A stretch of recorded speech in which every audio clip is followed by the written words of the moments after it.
Hi guys, today our Switch channel team is here at Seoul Forest Galleria Forest to enjoy the N with and E exhibition.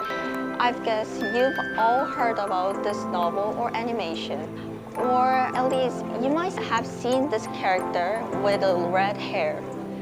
The story was made many years before I was born, but my mom read to me, so I still remember Anne as a cute but also tomboyish girl.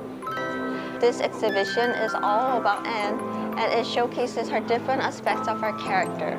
Let's go and check out the hidden story. Follow me. I was incredibly happy even before visiting the exhibition. The exhibition includes reinterpretations of the original work by a collection of modern artists. The original story, written by Lucy Maud Montgomery in 1908, is undoubtedly a famous one. The exhibition is loaded with features, and it also conveys the nature of Anne's innermost feelings, which suffered due to a lack of children's and women's rights at the time. The exhibition is a must-see even if you are familiar with the original text. I haven't seen it yet, and I'm already so excited. Scarlet red hair and lightly blushed cheeks dotted with freckles. It's so cute, and these are some of my favorite character features. Just as I expected, there was an antique TV playing Anne of Green Gables as soon as I stepped foot in the entrance. Actually, animated film clips were being played in a number of areas, and from these videos, I could learn about many of Anne's life experiences.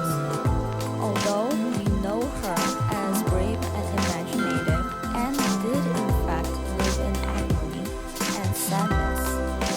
When I realized that her imagination immersed from profound loneliness and isolation, I felt so sorry for her. I had to stand there for a while just to let it sink in.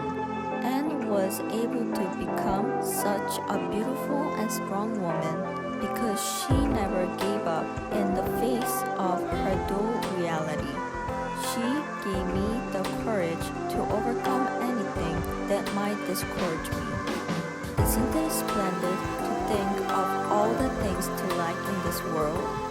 Positioned at the entrance, this is my favorite quote because it sounds like it is inviting me into Anne's story from the very outset. Each section is organized into themes relevant to the story, all explaining the characteristics and challenges of the particular era. These explanations ponder not only on things like fashion, but also on social issues arising from child labor. Knowing only the fun stories of Anne, this was starkly different to what I had expected. Now, in this prologue area, there is our character introduction in both Korean and English. We can start to reignite our memories of the old text here.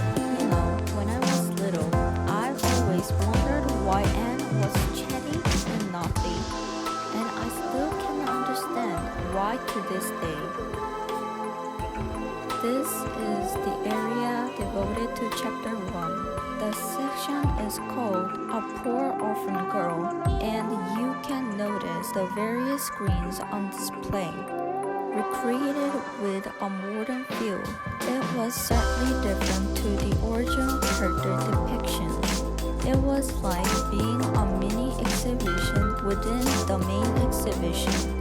Perhaps it has a different atmosphere than the original story.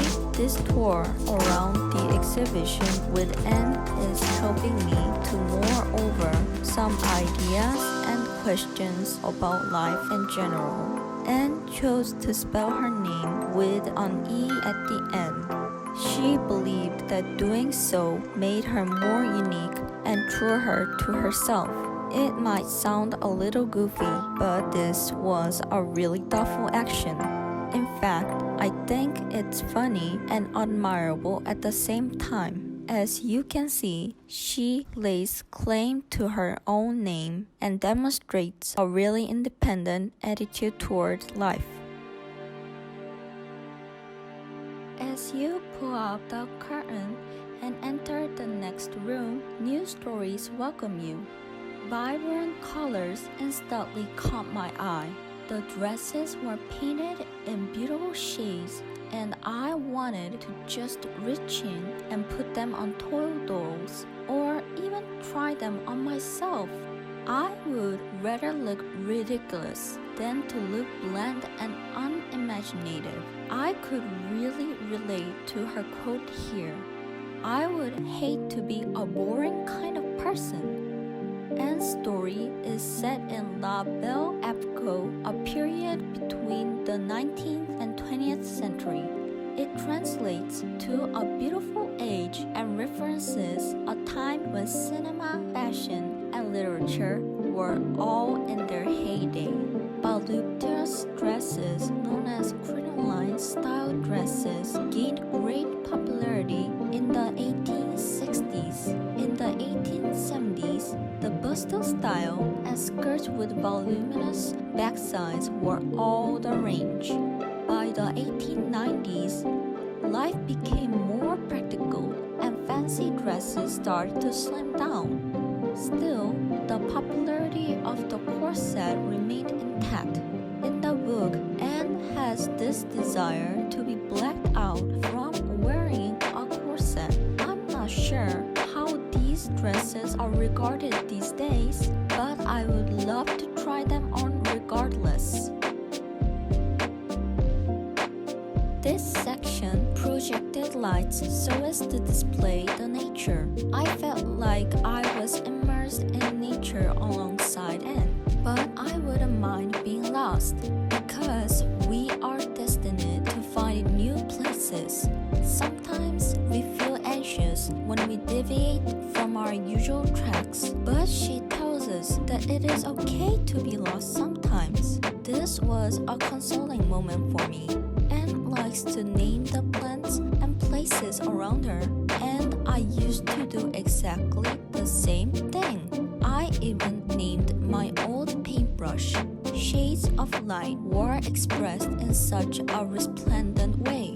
It was amazing. This section was a little scary.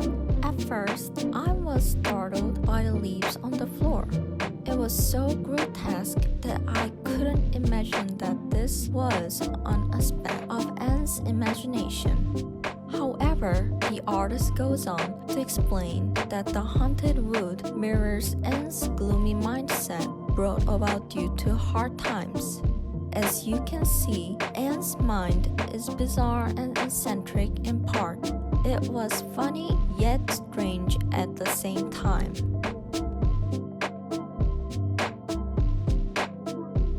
This section is inspired by Anne and Diana's friendship. The room has a peculiar smell about it. I think that the artist attempts to tell the story through the medium of scent. I was fascinated by how the boundaries of art were almost limitless.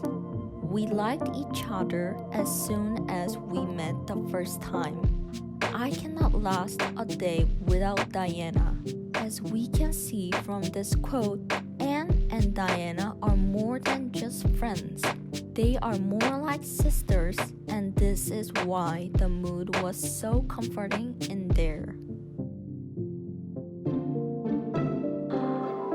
Look at this. Everything is covered in red.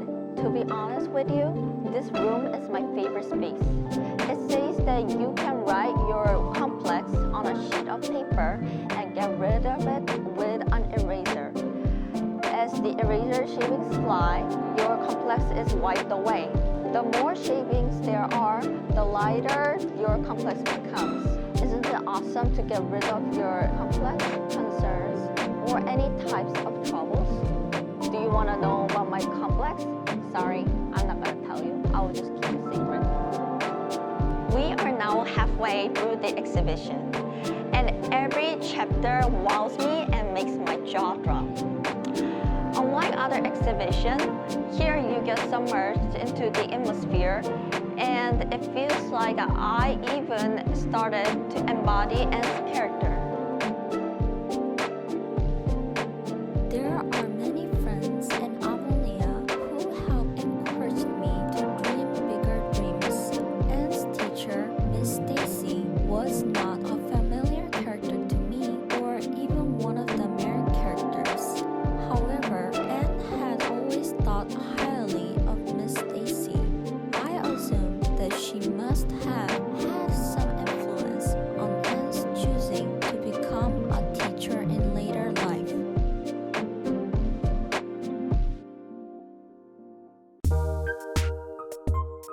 As the story develops, Gilbert's feelings towards Eng grow stronger.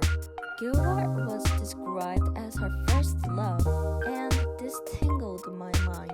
But personally, I prefer sweeter guys. Gilbert is a bad boy type, and I do not find this attractive in men. We need the whole town to raise one kid. This quote perfectly exemplifies the chapter's main theme: nice and friendly neighbors of Avalia. Anne was described as a fiercely independent woman in the music video. It was great.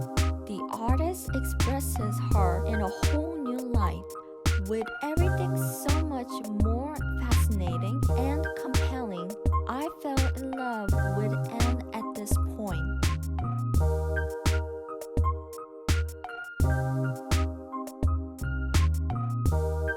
As Anne grew up, other characters matured too. Matthew used to be extremely shy, but when he brought back dresses or chocolates as gifts, my heart melted. Initially, Marilla was an austere woman with no patience or sentiment. Later on, however, she became a softer and more warm-hearted type of person. Anne used to talk to her imaginary friend, Katie Maris, when she was little. In fact, Katie was a reflection of Anne as seen in the mirror. Just like how Anne considered herself as her own best friend to cheer herself up, there is a room where you can write a letter to yourself. Once you get out of this room, you enter into a souvenir shop. I wanted to buy so many things. They have hats, scented objects, everything. That's all for today. How did you like this exhibition? Not only this exhibition shows the character Anne, but also her life story while growing up. There were some painful moments when she was discriminated by others for her red hair and freckles. But this exhibition also shows how she overcame adversity and became